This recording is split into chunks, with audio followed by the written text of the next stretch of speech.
Okay, hi. I'm sorry for a little bit of housekeeping there. Um, but sometimes different things wind up in different parts of the screen and one cannot know exactly what to do. Anyway, good morning, everyone, and I'd like to welcome you,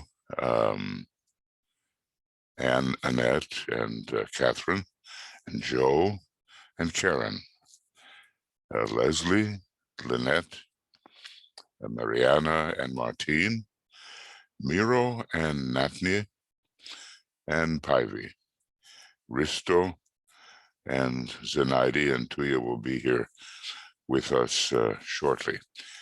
We want to make sure that we do not collide with David Hopper's last presentation on the journey of the soul. So we're probably going to change our Esoteric United Nations meeting to Sunday, but that has not yet been recorded on our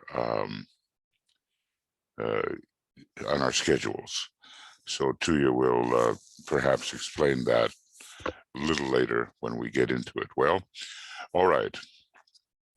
So welcome all, and we continue in this wonderful book, which is Esoteric Psychology, Volume 2. I think that if you want to read no other book about the progress of the psyche and the kinds of things that we all face on the path of discipleship as we move from one stage to another, then the book Esoteric Psychology, Volume 2, is the book to read.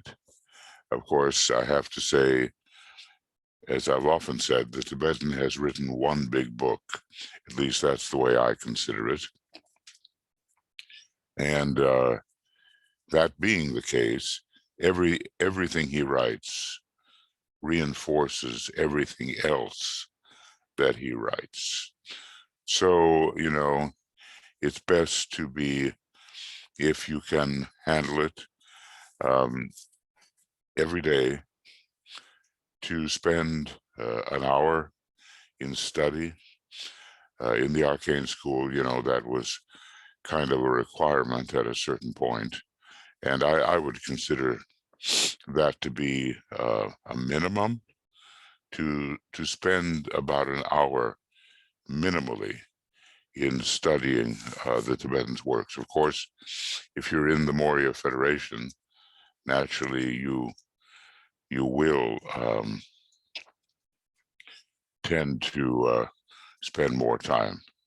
And if the day comes when we find ourselves in the new esoteric schools of the future, there'll be a lot more time than that spent in our studies. So I'm just trying to get myself a bracket here somehow, if I can, which is never somehow easy for me, but there we go. And I'll change the color of it in case I have to write something in the in what we're going to be looking at. All right. Maybe I'll make it a little bit bigger. Okay, now we're into the law of group progress. It is the fifth law of the soul, and it is connected, as we have seen, with the spiritual triad, just the way the law of expansive response and the law of the lower four are also called laws of the soul. Yes, they are, but they are requiring a foundation of the first three laws: the law of sacrifice, the law of magnetic impulse, and the law of service. And then we can get into the law of repulse and fourth law, and this law of elevation or group progress. You know, we say, well, what is group work all about? And I'm sure we all have plenty to learn about it. However, if we can somewhat understand the laws of the soul, they actually govern all group work. And, you know, in Cosmic Fire, we might be working with these cosmic laws, you know, like of synthesis and attraction and economy. And in the solar system, we might be working with the 7 systemic laws: um, vibration, cohesion, disintegration.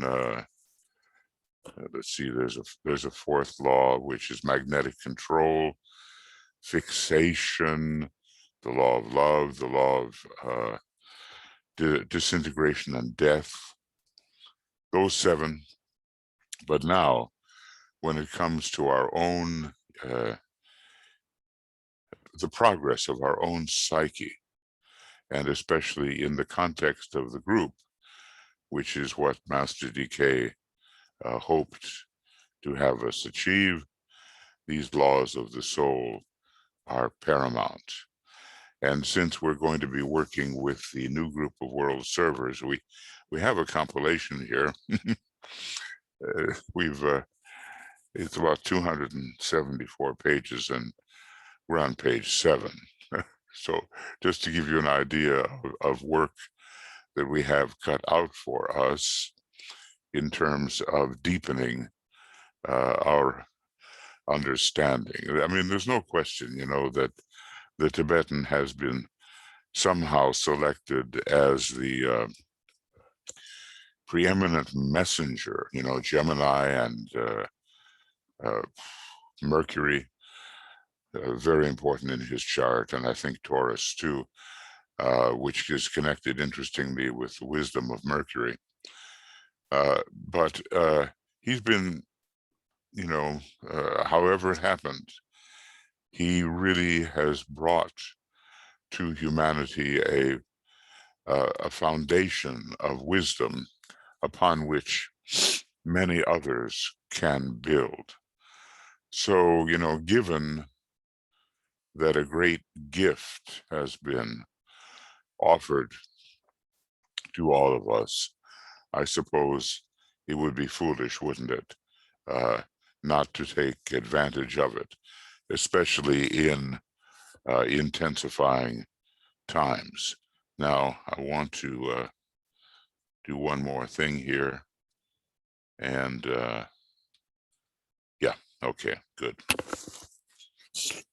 All right, you know, I only go through the list once. And, you know, these morning sessions, I well realize that the people on the West Coast of the United States can join us without terrible difficulty.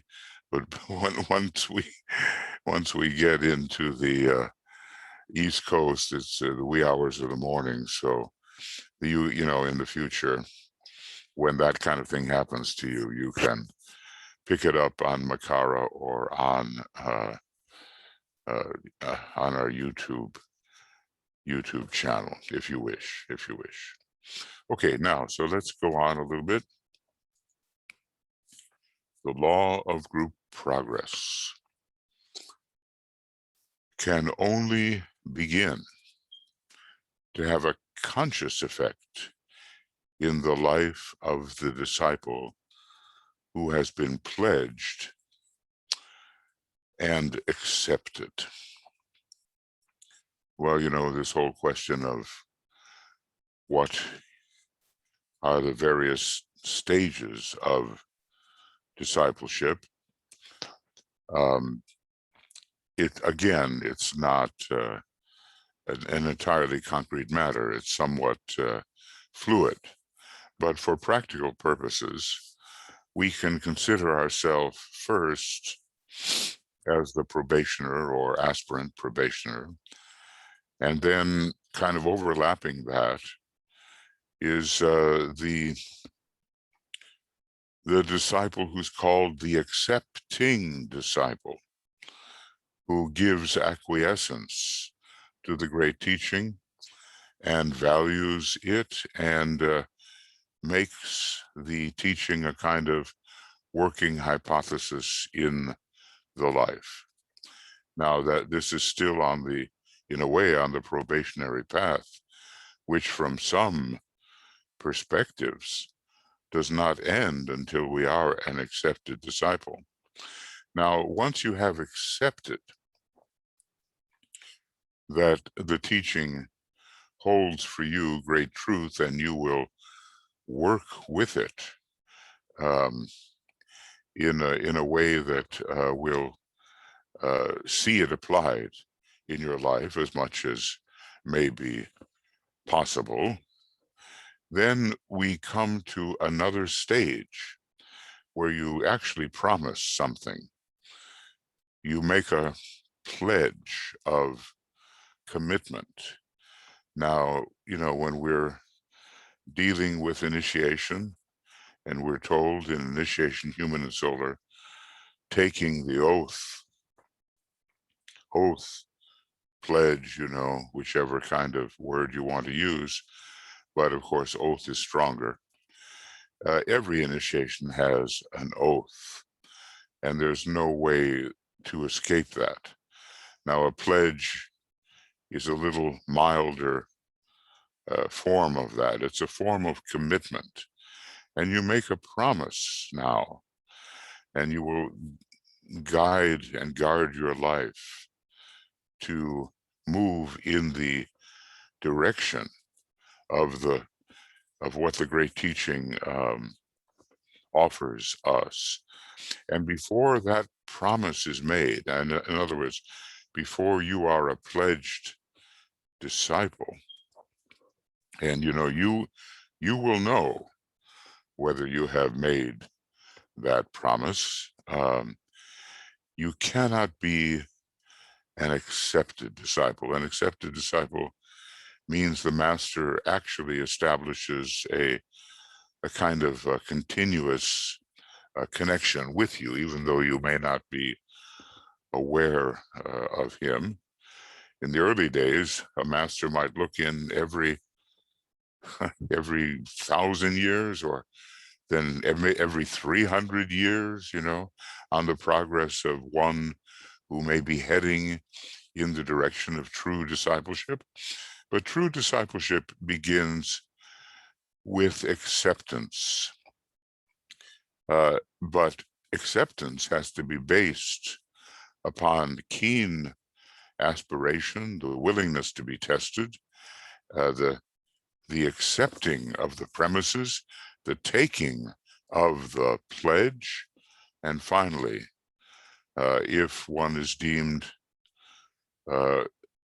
aligned with the master's purposes, because why would he accept somebody that could not work in connection with the objectives that he has for his ashram? Then acceptance can come, and you know, I'm working on that right now. Maybe we'll work on it together, the 6 stages of discipleship. I'm making these video programs which go over these 6 stages and what can be expected and where we will find ourselves. And I dare say that, you know, many of us are moving towards acceptance if we will just hold true to our promise.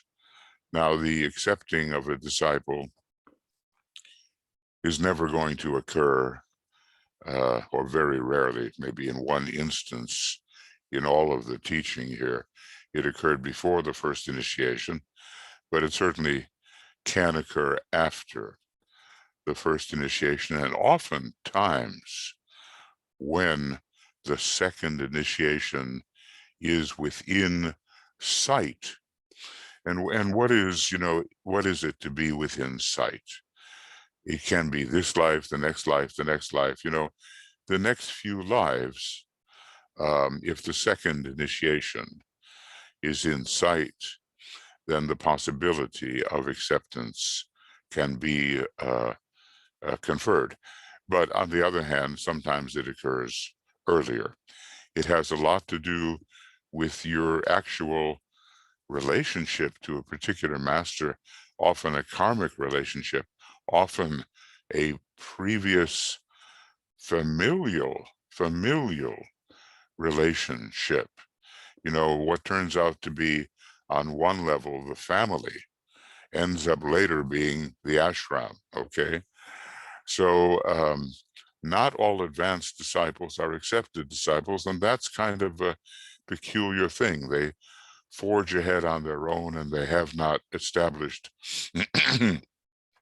that kind of acceptance with the master. So anyway, the law of group progress will have the conscious effect in the life of the disciple, not the aspirant, not merely the early probationer, but the disciple who has been pledged or who has made the pledge and been accepted. Now you can ask yourself, and it's not a short-term question, am I this, am I that? You can think about it. You can think about it. Have you made the pledge? And are the signs of acceptance with you? Have they occurred? Have they not yet occurred? Do you look forward to them? Okay. When he has established, that is the disciple, certain rhythms, when he is working effectively along certain well-recognized group lines, which have been laid out so carefully by the Tibetan as he is assigned the group work to do. Let me put that in there.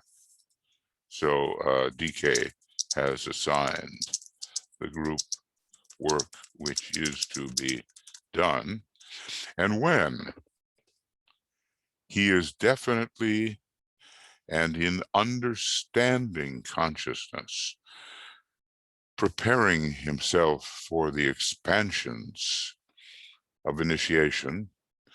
Remember, we studied it, how initiation is ruled by the quality expansion in relation to Capricorn. We did that in the Science of Triangles work. The expansions of initiation. Then this law begins to sway him, and he learns to obey it instinctively. That means without having to cogitate about it a lot, intuitively, and also in an intellectual manner. You know what you are doing. So that is an important sentence. When he's definitely conscious and preparing himself, when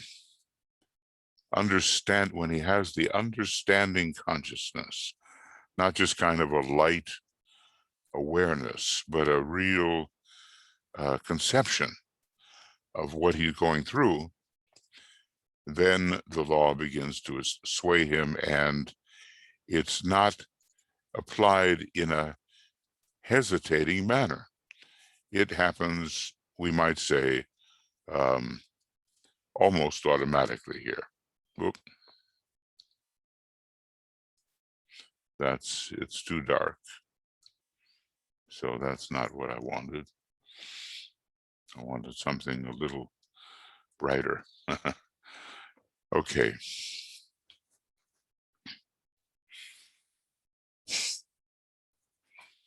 So instinctively has to do, with everything that's been built into you.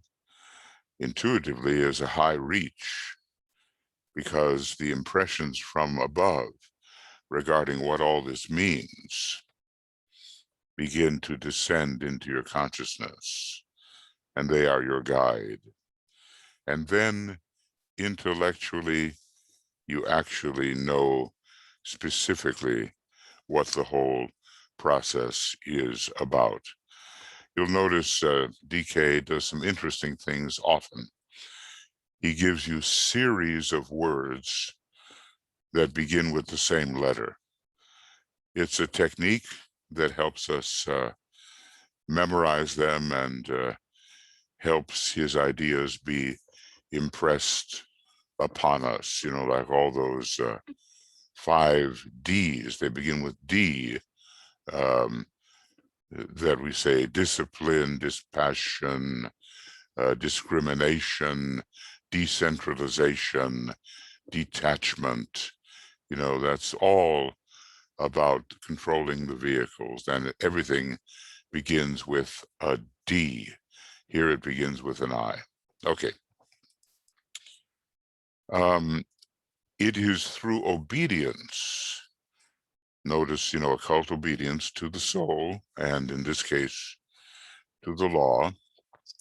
It is through obedience to this law that preparation for initiation is instituted by the disciple. And why is that? And I would just say, my impression is that initiation is now a group process. And group initiation, more and more, is necessarily coming to the fore. So when we are truly accepted and working in the sense that the group will have the progress and not us as an individual, then initiation comes to all.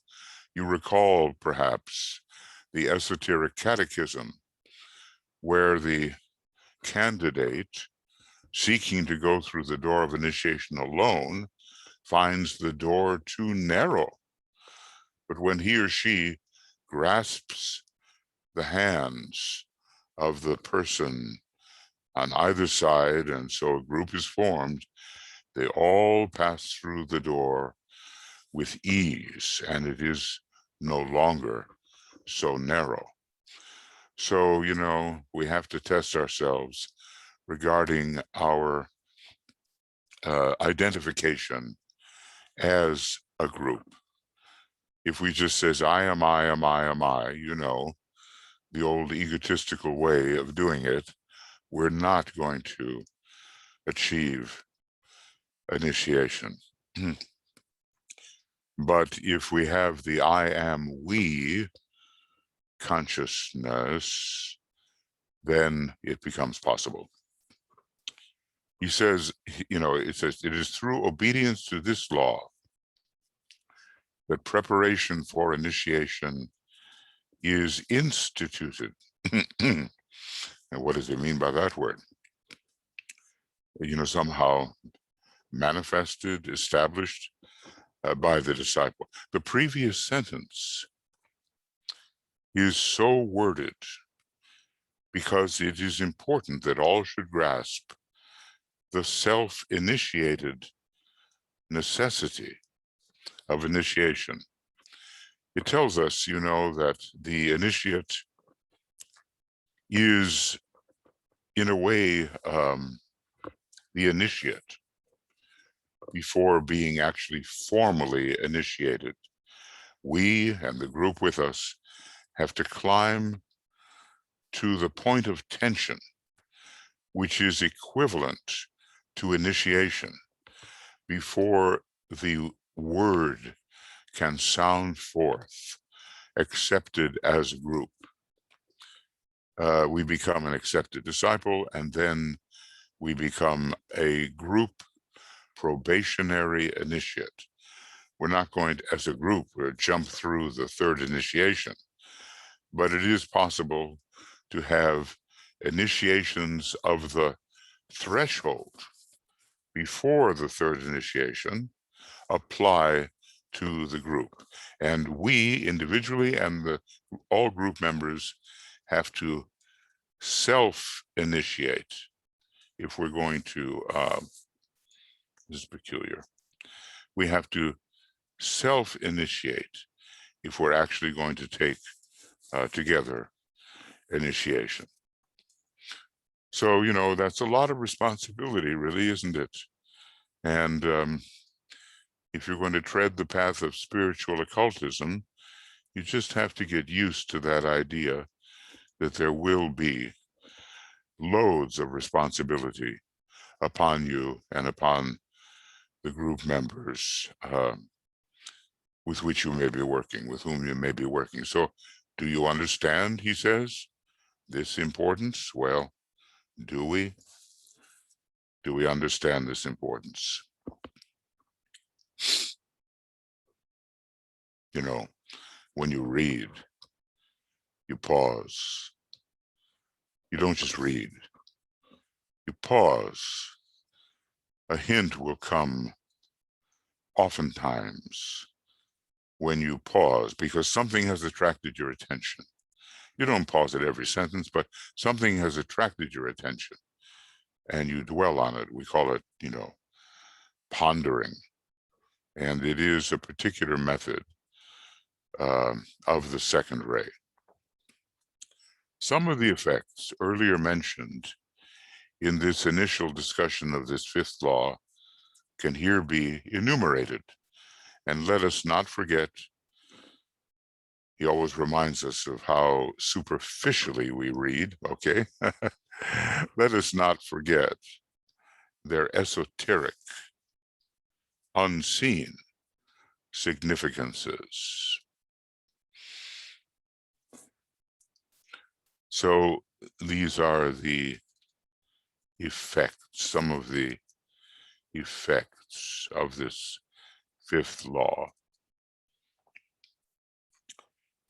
Number one, the disciple will then learn effectively to decentralize himself. Now, that's one of those D's, isn't it? ABCD.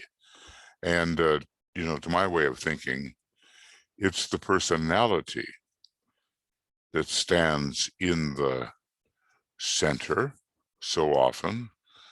We have a certain, what we might call, space in consciousness.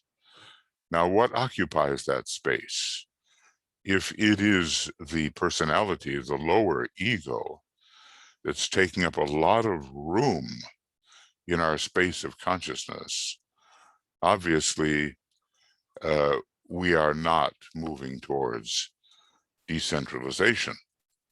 But okay, if we understand that we can't always be thinking about our little selves, but are much invested in the wider group and the nation, the community, humanity, you know, thinking about the welfare of the others and not just how are we doing, you know, always pulling ourselves up by the roots to see how we're doing.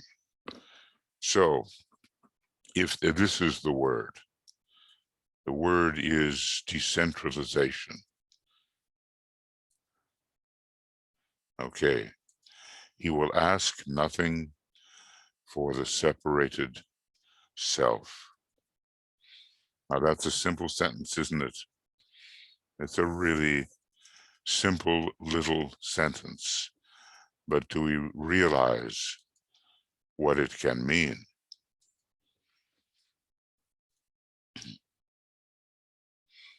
Because everybody, millions and millions and billions of people are asking something for the separated self. They may ask for the, I mean, you know, people like ourselves, we can ask for the wider self that includes the group, that includes the community, the nation, humanity. But I want what I want when I want it, you know. That's the desire body speaking, and how many people are motivated that way? Oftentimes in relation to money, to where they may live, to prestige in the eyes of others, to power for the little self, for the satisfaction of the instinctual appetites, all for the little self. You see, this little sentence is, again, separating the sheep from the goats. The goats are the candidates for initiation. The sheep are led and just follow along. So, first, the esoteric and unseen significances we're looking at here. And we're looking at the effects of the fifth law. One can, therefore, says the Tibetan, easily see why aspirants are taught to pledge allegiance to their higher self and to forswear all claims of this separated self. And one can see also why so many react against it. Now just pause for a moment and realize that this is the case. This astonishing rejection of opportunity because of the demand is the case. I play my part with stern resolve, with earnest aspiration. I look above, I help below, I dream not nor I rest. I toil, I serve, I reap, I pray. I mount the cross, I tread the way. I tread upon the work I do, I mount upon my slain self. I kill desire, and I strive for getting all reward. I forego peace, I forfeit rest, and in the stress of pain, I lose myself and find myself, thus entering into peace. And to all this, I pledge myself to my higher self. So, when we take our pledge of allegiance, okay, it's not to the flag of our nation, although that can be included in the realization of the idealistic note sounded by a flag, but we are really pledging allegiance to the soul. So we're asked to do that, to forswear, banish to the side all claims of this separated self. And there are many, and if you're honest with yourself and I with myself, we'll see the claims that the little self makes, the demands that it makes. Even in this mantra I just spoke, you see many, many claims that the candidate is putting to the side and negating. And people, it's like a test. You get into the arcane school, that's one of the first things they give to you. And will you reject it? Will you react against it? Will I? It encourages aspiration. And here the Tibetan is just being realistic. He says, look, they're not ready for it. And such a pledge, notice, a pledge. We're making a pledge with, I play my part with stern resolve and all that. It's a pledge. And such a pledge, therefore, acts as a great discriminating agent. Alice Bailey, she said, look, the arcane school and presumably the other schools that are, somewhat modeled on the arcane school, they're not for everybody. They are for the training of disciples, real, people who really want to be disciples. And that involves a great deal of mental control and not just kind of doing a little spirituality when it's convenient, as Foster Bailey was joking. They are not ready for it, are we? Or, are we just curious? I mean, how much do we want to really engage with the great wisdom? They're not ready for it. And such a pledge, therefore, acts as a great discriminating agent. As Alice Bailey said, a lot of people came through the arcane school up to a certain point, and they gained something significant. And then they left because, they couldn't go further. They had reached, as the Tibetan describes it, their high water mark. You've seen sometimes bridges where floods have come through and people somehow mark in paint or some other way how high the water went. Well, every life maybe has a high watermark beyond which it's not possible to go. To those for whom the standard of selflessness, for those for whom the standard of selflessness is set too high, it is neither understood nor desired. And therefore, the unready criticize it. Why do you have to give all this up? Why not live a more balanced life? Sometimes, when you're in Libra, you try to balance the soul demands with personality demands, and you have to wait to Scorpio to let go of the personality demands. So I guess it's a question that each one of us should ask ourselves. How many of us are still under the sway of personality demands? It says later, these same people, they will come back with understanding and take this obligation in the light. And with understanding, they will take this obligation in the light. So it's a good thing, I think in the Moria Federation, we have that in our early work, just as the Arcane School did, and it's a good thing now and then, or even more frequently, to repeat to yourself in the light and with understanding, I pledge myself with stern resolve, which is very much, there's your pledge. There's your pledge right there, if you want to be an accepted disciple.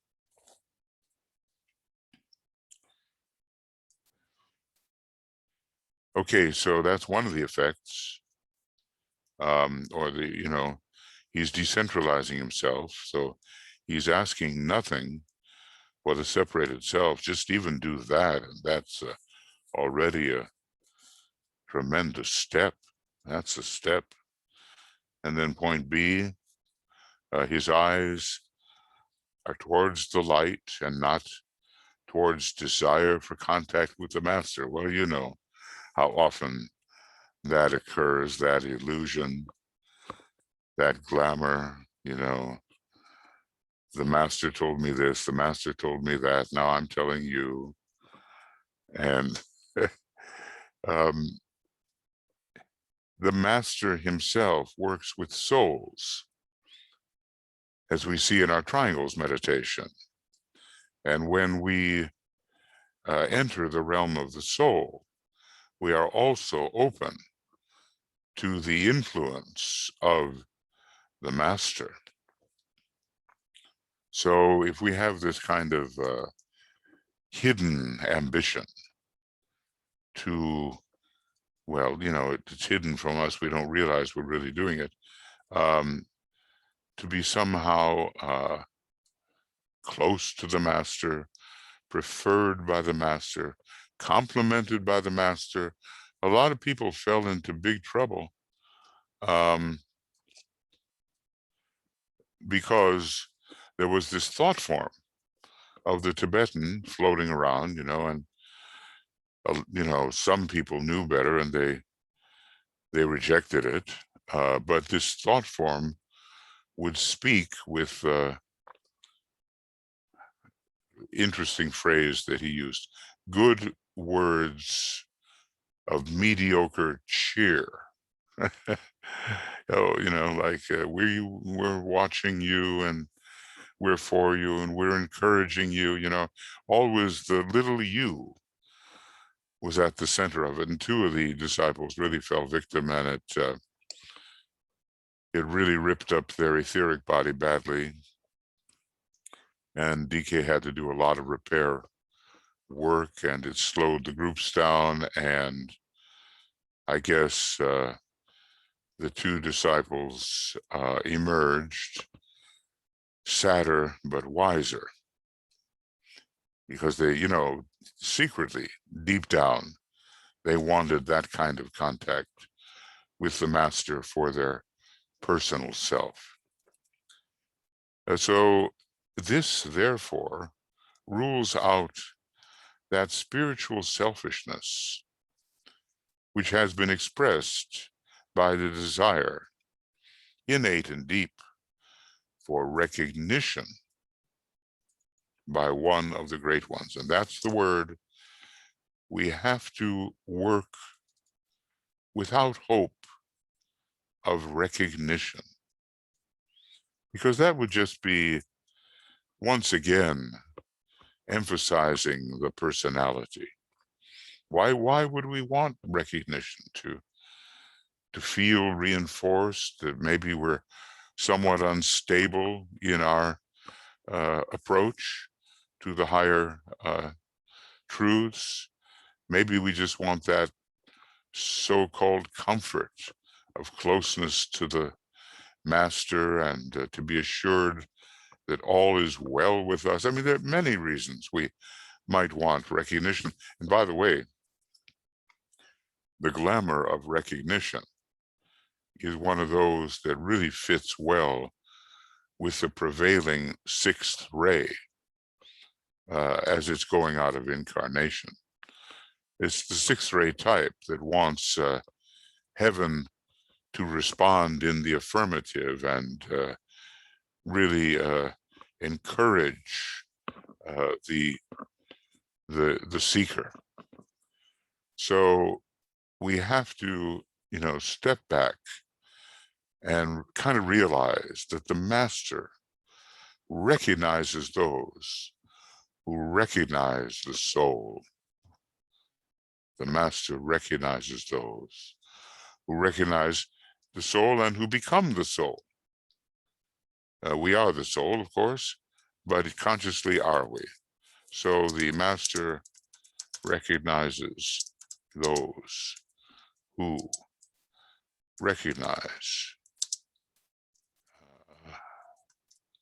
and become in consciousness the soul. So spiritual selfishness, well, this is common, because still we really care a whole lot about our little self. If we're honest, we're going to find that often to be the case. And when it isn't the case, it's a very good sign.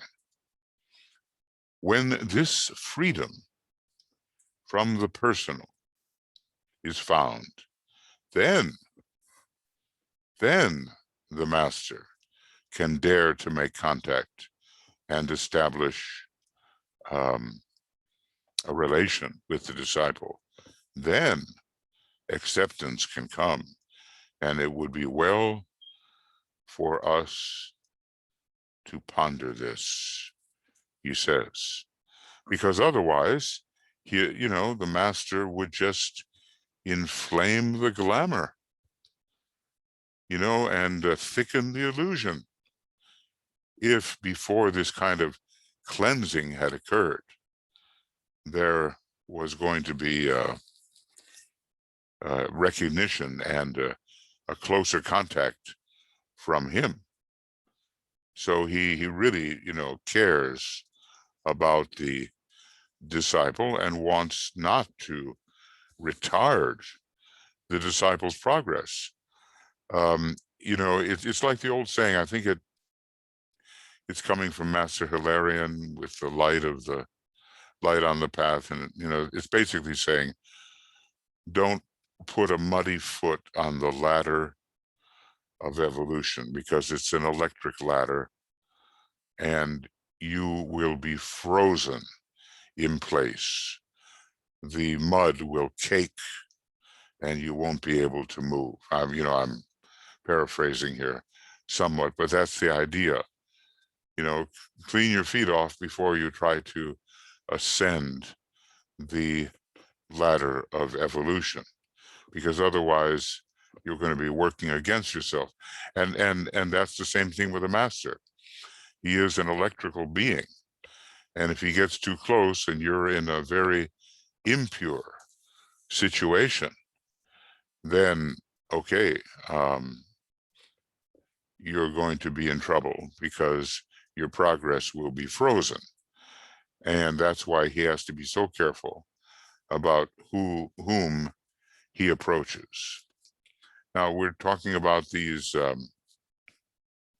effects. Let's see here. I just want to make sure I'm doing this correctly.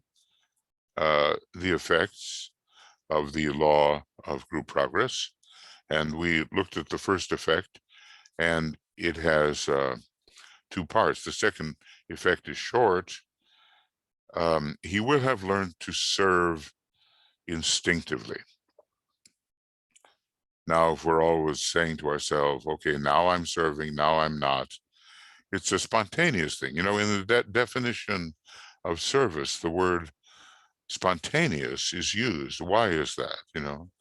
There is a spontaneous outflow of soul energy from a loving heart, and it is regulated by the illumined mind, because there is a caring that the service doesn't just serve oneself, as DK tells us under the law of service.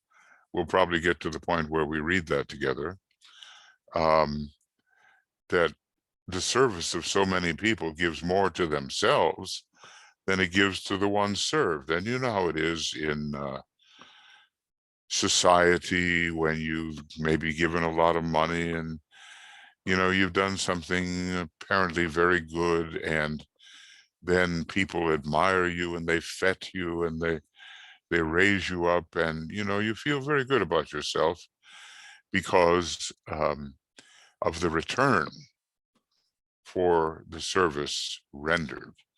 And oftentimes service rendered, to put it in crass terms, is simply a tax deduction. So, and people do think in this way. So, the motive has to be correct. And we can't, just ponder, now I'm going to serve this person. It has to be an outflow of the soul, from the soul infusing personality. He will have learned to serve instinctively. He may, and usually does, need to learn to discriminate in his service, because we can't serve everybody and we're not equipped to serve everybody. We have to, where our own abilities meet the need, meeting the need with our own abilities. But his attitude to life and towards all men, and look at this, and this is the Tibetan describing himself. He has been known to be hyper enthusiastic, at least That's some of the lore that goes around the story of Chualkul. But his attitude to life and towards all men is a divine rushing forth to aid, to lift, to love, and to succor. This, nobody who didn't have this as a motive could speak in those words. And this is the Tibetan describing his own attitude, sometimes. So, well, I'm not even going to get into it, but, he was so enthusiastic. He even hurt himself. He ran into some kind of door or ledge or something like that. This is one of those old little anecdotes coming from a description of his earlier days. His divine rushing forth it's so inspiring when I read this. I really find it beautiful. Divine rushing forth, not just rushing forth, but divine rushing forth. That makes all the difference. To aid, to lift, to love, and to succor. So he's learned to serve instinctively, and he has to discriminate. That's another effect of this law that we are studying. Now, do I have? Well, yeah, I do. I have time to finish this. And here is the third effect. Okay. He will have learned to use the mind in two directions, increasingly and at will and instantaneously. So, these great ones, everything is fluid, flexible, spontaneous, and not obstructed. They have overcome so many of the obstructions that the forces of obstruction usually throw in the way of the average aspirant or disciple. So the parts of this, we can imagine what the two directions are, but okay. A, he can cast a searchlight, the searchlight of the mind into the world of the soul, and know and recognize the truths which must for him become his experienced knowledge. Can we do that? To what extent can we do that? This is our question. Can we really penetrate into the world of the soul and find truth? Because unless we can, we are going to fail in what DK calls occult meditation. And he brings this out right in the beginning of the book, okay? And then point B, he can also cast it into the world of illusion and dispel the glamours of the personal. And when he can do that, then he begins to dispel the world glamours, for he is nearing initiation. And basically, this means the third degree, the dispelling of world glamours effectively. I mean, we can all try, and we do. But we can look down and we can think through, and we have the illumined mind, and we can, as a result, see through the many things that hold many people in a state of captivation. Okay, well, I think that's enough for right now. We seem to be entering into a new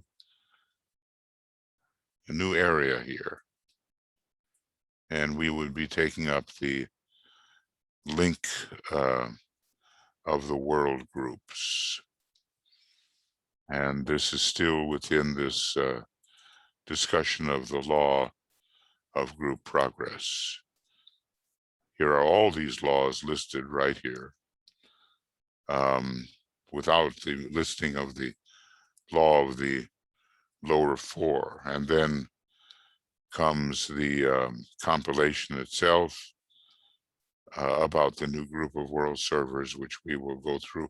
I'll try to decide whether, before we get into this, whether we'll work on soul laws and then work with that group that is obliged and pledged to fulfill these soul laws in everyday life. So since these are extracts, I can't really say we're on page such and such, but I will say that our next meeting, whenever it is, will be program number 5. And if we look at when we'll be doing this again, we'll be able to see very shortly. Okay, so just let me get this straightened out here for a second. And so I know where we are when the next time comes. So we've just ended program 4, and now we're going to begin with program 5. And let's see, group progress. Well, it'll be till next month. And then, of course, the conference is coming up. Michael, we have the group progress is on the 5th, on the 9th. Oh, sorry. Yeah, well, yeah, yeah, I think April, on the 9th of April. Yeah, in okay, the morning. Let's see if we can do that. We're And not it's going to be 5 a.m. Yeah, because now we're moving into the daylight saving time, and so we switch back and forth. When we're off daylight saving time, we start at 6 p.m. or a.m. GMT, and when we're on daylight saving time, we are working at 5 GMT. Okay, well, thank so you. Michael, yes, a.m., 5 a.m. GMT. Okay, the next time. Thank you. So I was just thinking there were many points during this what we read, but one thing what we read just in the end about illusion, that on the 3rd decade of Aries we have the Perseus who is beheading Medusa. Yes. And I'm just so that just to recognize that it is very important decade of this whole dilemma of illusions, and how we are going to actually build within us something that we can resist and become so powerful. We have to try to find the means yes. How Perseus is finding that he has to use Vulcan because he uses the shield. You cannot look into the illusion, into the eyes of illusion. Yes, and that's the mind. That's what he cannot look at it directly. He has to use the mind first. Right. The shield is the mind. It's an indirect way, but it serves him. It serves him. But because it is done by Vulcan, so it's the mind which is blended with the will. And you were pointing out already the 3rd initiation, and I was thinking about that. Excuse me. That how actually Medusa became Medusa, something what has to be avoided, or something what has to be recognized. And in her story is the very painful story of to become betrayed by the group. So it is something for us to think about these roots, which are very, very deep in our history of lives, that where, like the innocent human being is betrayed by the group. And from that, in order to somehow survive, comes those wrong images of us, ourselves, from where the illusion starts to grow.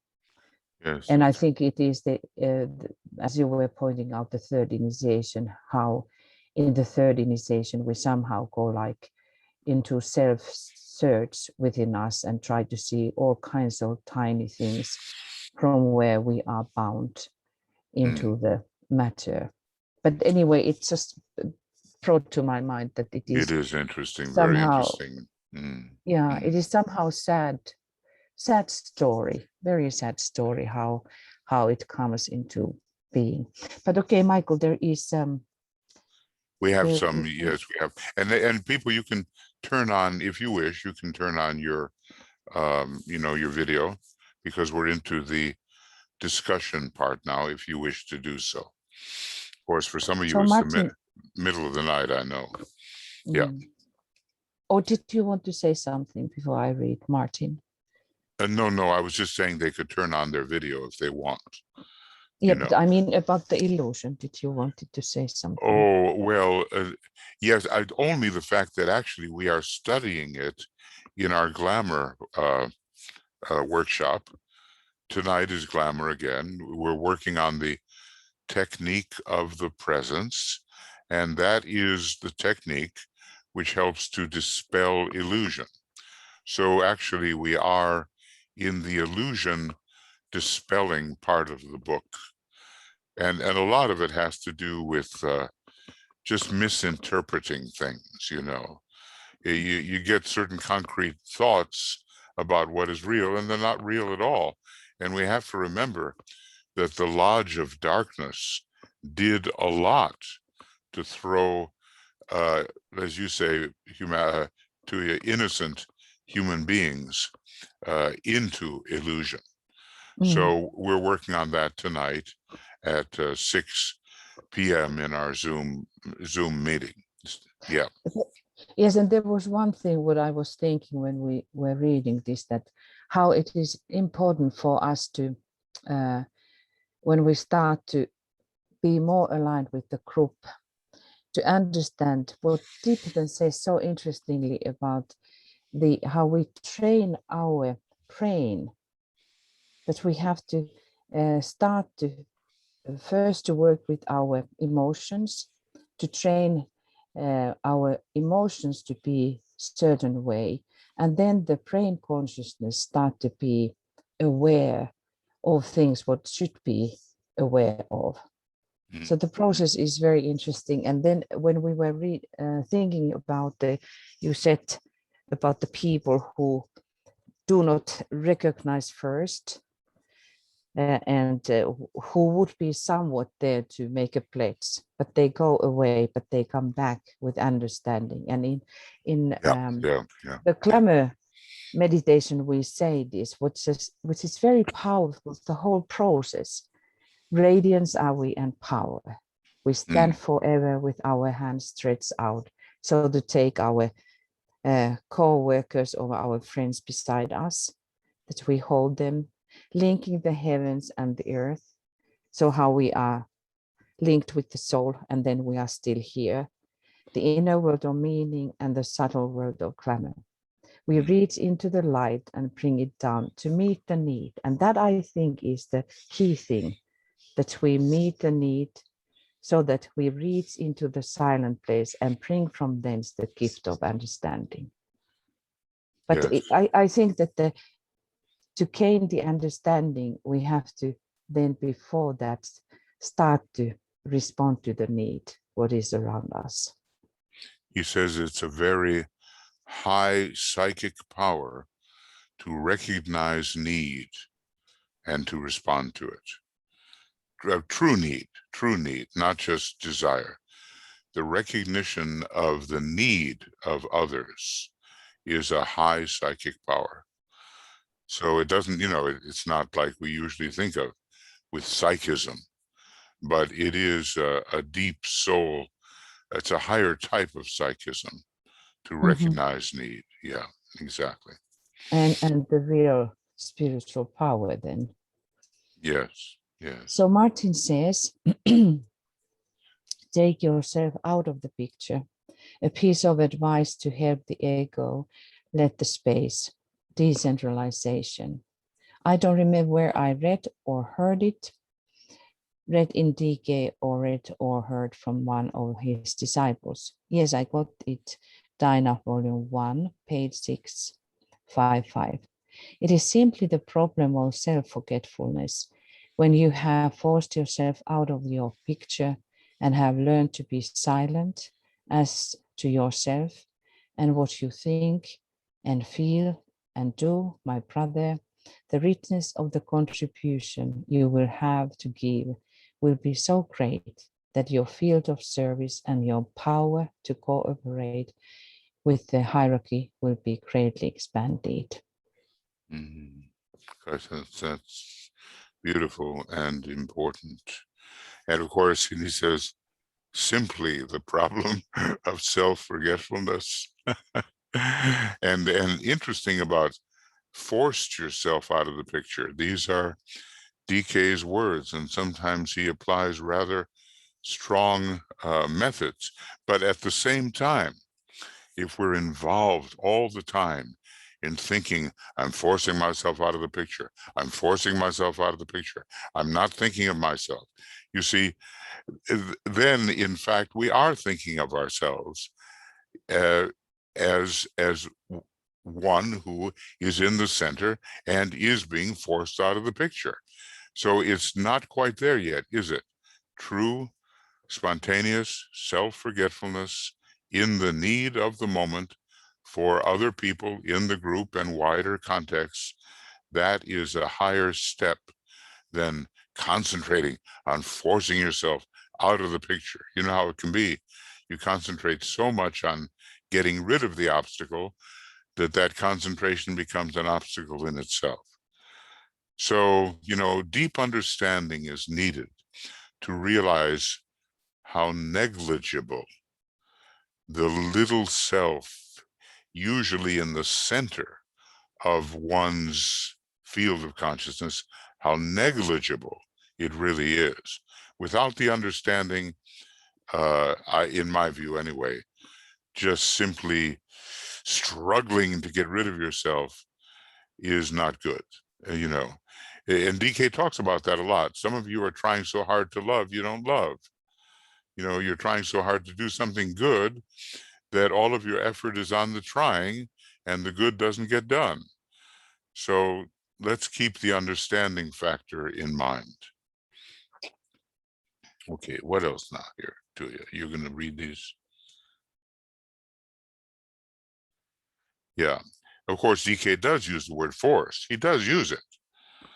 But, you know, to me, it's force with understanding. In other words, and that's what happens with the Hydra, doesn't it? You get on your knees, just like a weightlifter often does, and you lift that Hydra up into the air of the enlarged perspective. And the Hydra dies because of your deep intuitive understanding of what it really is when you have the Buddhic plane perspective.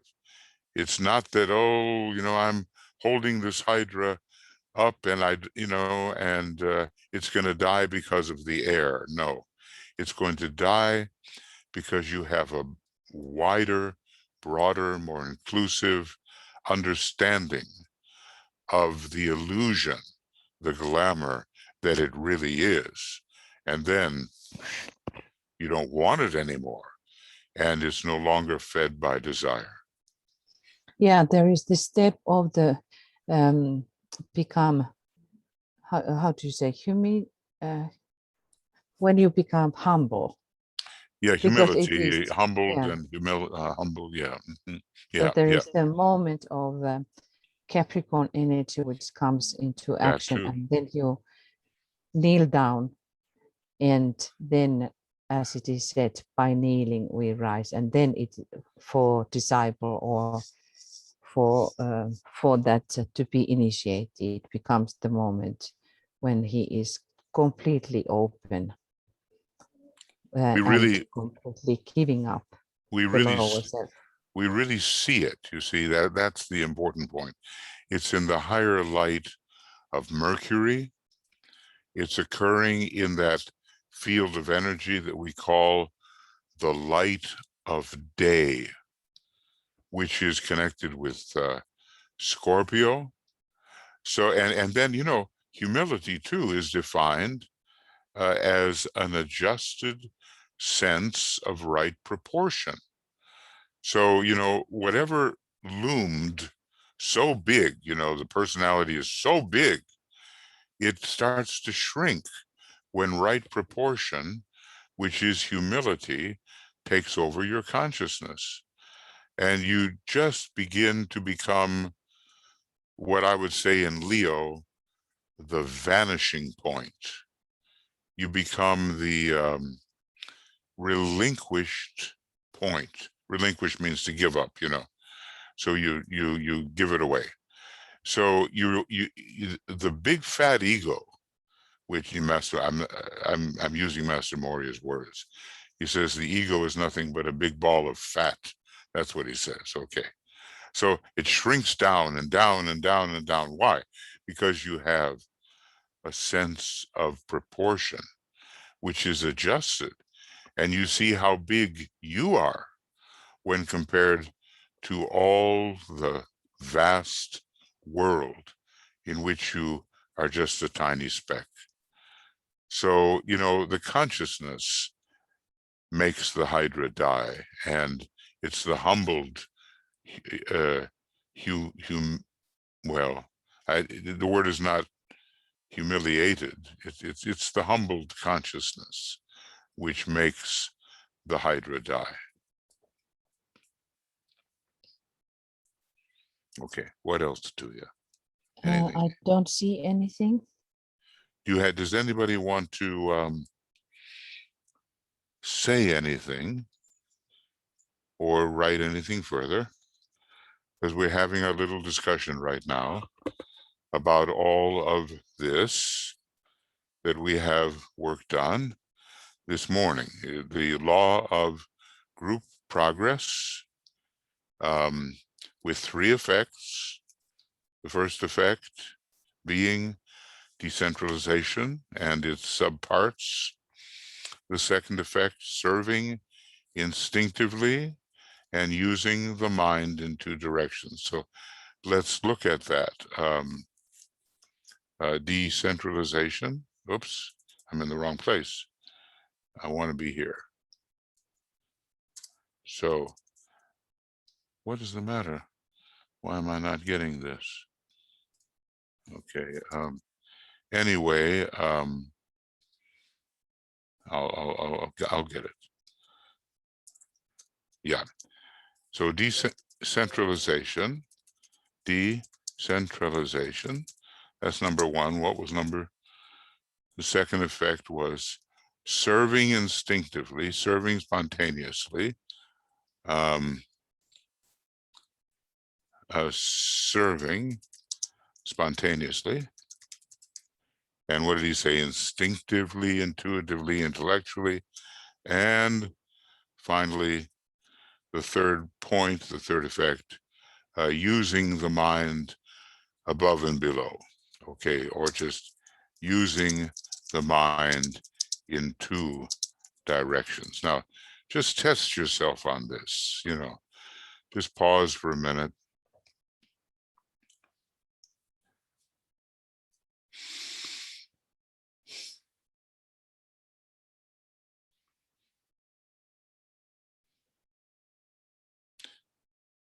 And, you know, maybe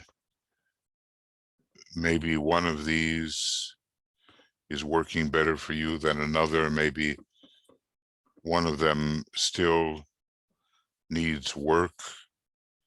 They will reinforce each other, obviously. If you are decentralized as regards your personality, it will be easier to serve spontaneously without always referencing yourself, now I'm serving, and so forth. And you'll have a more flexible mentality to look into the soul and to look into the normal worlds. As it says in the mantra to look above, to help below.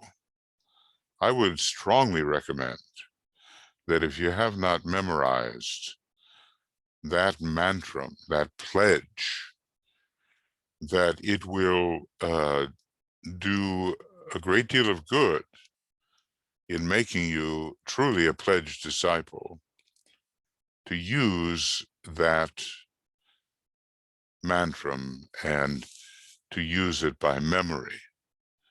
I solemnly pledge myself, to play my part with stern resolve, etc. And I'm just going to try to see where you can get that.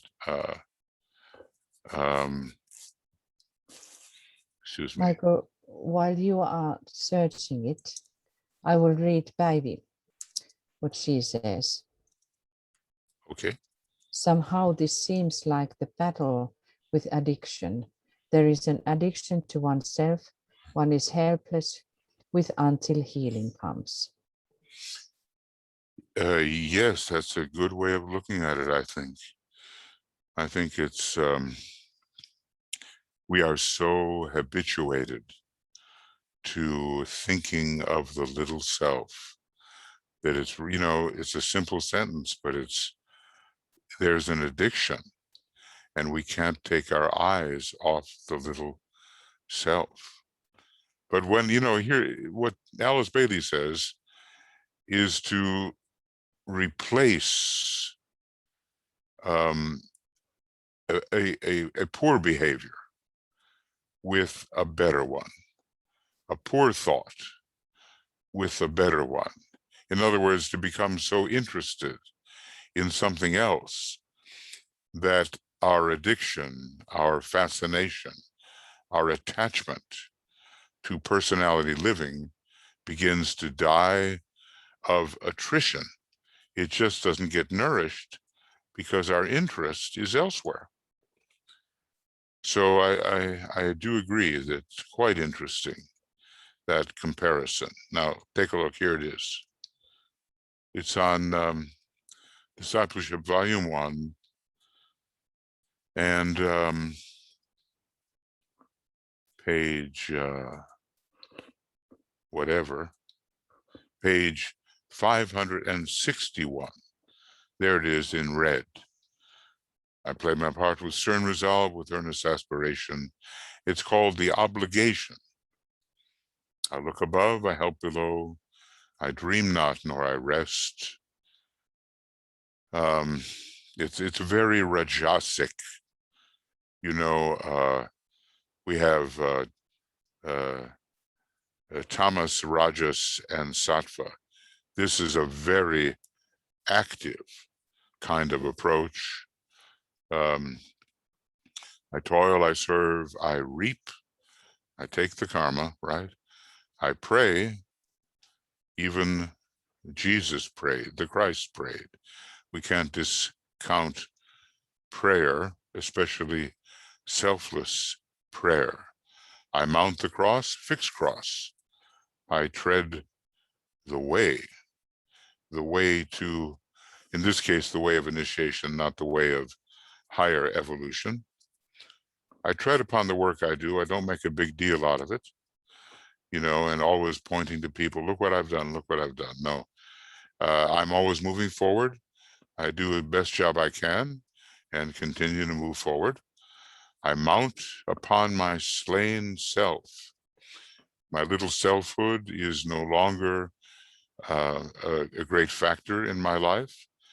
It is slain in terms of its desires, and therefore I enter a higher world of lighted, loving soul recognition. I forego peace, the peace which is just pleasantness. It's there's a difference between peace and peace, and the greater peace requires a dynamic balancing of energies, and the lesser peace, oh, just leave me in peace, leave me in peace. This is not wanting to enter into the struggle. I forfeit rest. Well, I think a lot of us know about that, staying up late, getting up early, you know, all that. And in the stress of pain, which will come when you move against established patterns, I lose myself, my lower self, and find myself as a soul and enter into the higher peace. It's a wonderful mantra, and it's found on a couple of pages. This is page 5, whatever, of Dyna 2, 561. And there it is again in Initiation Human and Solar on page 212 and 213. And maybe even one more place, I'm not sure. No, those 2 places, you will find it. So, you know, maybe some of you will make it your project if you really mean business and are not rejecting the demands. You'll memorize it and use it as your pledge, which will go far in opening the door to accepted discipleship whenever that is seen to be appropriate by your own soul and by the master. Okay, is there anything else that we've got going here? Anybody want to speak? Or There is no one. here's, yeah, what? No, I don't see anybody. No. Okay. Right, well, friends, look, like I was saying, and Tuya is going to say that we're going to be doing the Esoteric United Nations on Sunday, not on Saturday. We are sorry that you may have a weekly schedule that says Saturday, but David Hopper's been doing a wonderful job with his Journey of the Soul, and he has scheduled that since September. So obviously we cannot collide with that. And the next day, we will do the Esoteric United Nations, though I think we do have the new moon meditation on Saturday, don't we? And it says also here to you, Yes. climate, are we going to do climate? I'm just checking now the March. 1 second. Yeah, so then tomorrow it is 9:30 a.m. It's the new moon meditation starting. And then the new moon itself is at, gosh. Yes, new moon is something like 10:20 a.m. I hope so, because it says down here, Sun into Aries at 9:37. That's an ingress, isn't it? So we'll have to kind of. Michael, you're 1 week off. No, tomorrow is the 13th. Tomorrow is. Right. Oh, you're right. Of course. Okay. Of course. Okay. Good. And then climate, we have 6 p.m. GMT. Yeah. Okay. So climate 6 p.m. GMT, and new moon starts at 9:30 and AM and Right. GMT, and then an hour later, roughly, or 50 minutes later, we'll have the actual new moon. Exactly. Okay, great. Well, thank you, everybody. Since there's no more apparently to discuss, of course, there's lots to discuss, but on the law of group progress, we'll continue with it when we next have the opportunity to do so. Of course, Michael. Yes, dear. Wait 1 second. I have one thing to say. It doesn't mean that you can't be reading on your own between times, because what we're doing here is offering an opportunity for a little bit of meditation and discussion on these themes. But the more you read, the more you study with care, the better prepared you will be to enter into the discussions. Yes, now go ahead, Tuya. So let us end just all reading this mantra and then say one Om. Which mantra do you mean, dear? What you have there. I play my part. Okay, hold on. Let me get it. You have that in your screen. Good. So shall you do that? Okay, and then we'll all do it together. Why don't you do it? And then we'll all do it together, silently with you, or at home. Okay. So let us center ourselves and align with the group. And let us really try to have some kind of sense of the group, the quality of the group.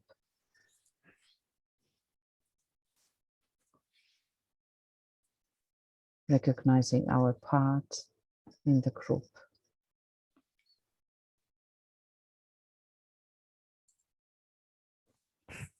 And also understanding that the group is not only that which is on physical plane.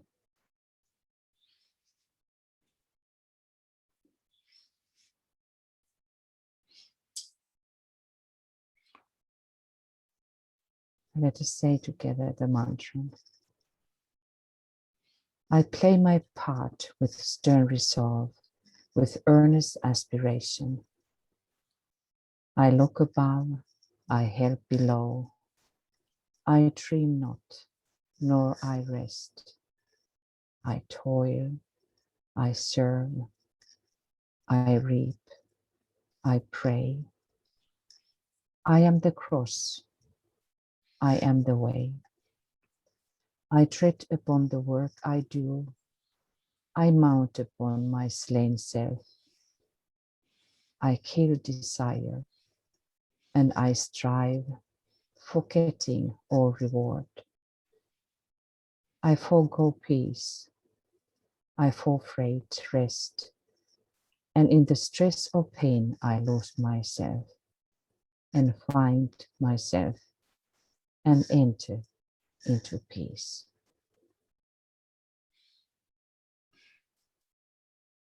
Om. Oh.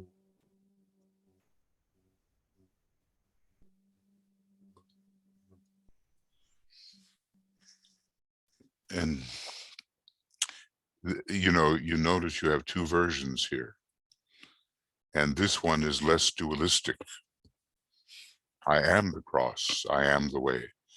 Instead of I mount the cross, I tread the way.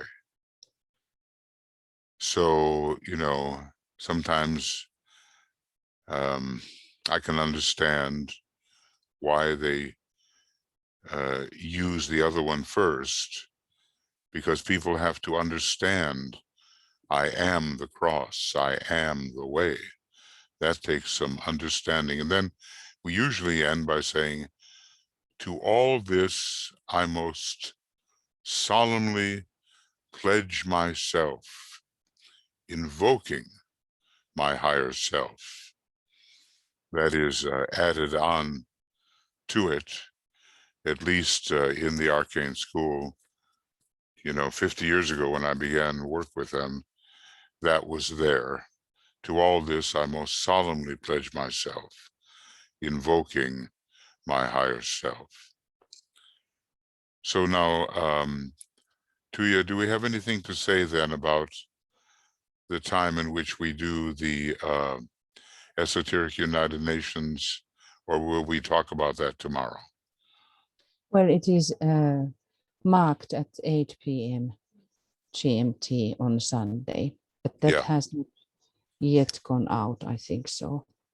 So, but if David Hopper's no, Michael dear, it is on Sunday. David is on Saturday. That way, I was just going to say that if you want to pick up David's last lecture on the journey of the soul, then it would be at I think 8 p.m. Tomorrow. So 8 p.m. GMT. And then we will see you in the morning tomorrow for the new moon. And we'll see you tonight for glamour. And when I say morning and night, I mean here in Europe, okay? And then on Sunday, we will have our Esoteric United Nations. Okay, is that it then? I think so. That is it. That's it. Bye-bye from Okay. Lapland. Okay. All right, everybody. Bye-bye. Bye-bye. And we'll see you soon. Again, we'll keep working, right? We'll all keep working together until we achieve. Oh, that's nice.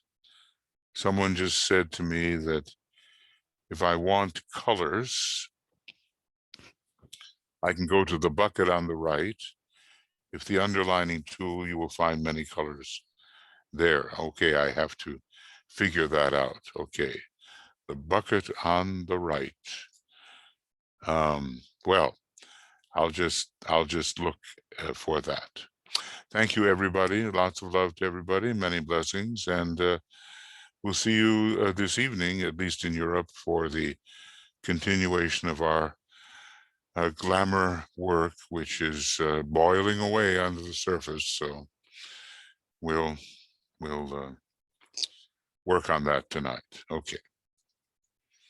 And bye-bye to all for right now. And Tuya, I will give you a call.